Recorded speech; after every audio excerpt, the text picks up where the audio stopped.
এই দেখেন, এটা হলো রতানা খেজুর গাছ। এই বছর এই গাছে গাছ কম ধরেছে।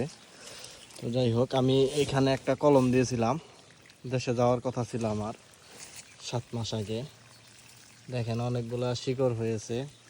ভাবছিলাম এটা নিয়ে যাব, তা তো দেশে যাওয়া হলো না। যখন দেশে যাব ইনশাল্লাহ তখন নিয়ে যাব। খেজুর গাছ কয়েকটা নিয়ত করেছি, আল্লাহ যদি রহমত করে। অনেকগুলা শিকড় হয়েছে এটাতে, দেখেন এই যে এরকম করে 3-4টা গাছ নিয়ে যাব ভেবে করে রেখেছি।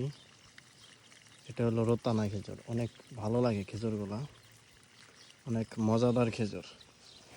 আর এই যে এটা হলো আপনার মোতালাব্বান। এই খেজুর, এটা হলো মোতালাব্বান খেজুর। এখানে আজোয়া খেজুর আছে, বারহি খেজুর আছে, বারনি খেজুর আছে।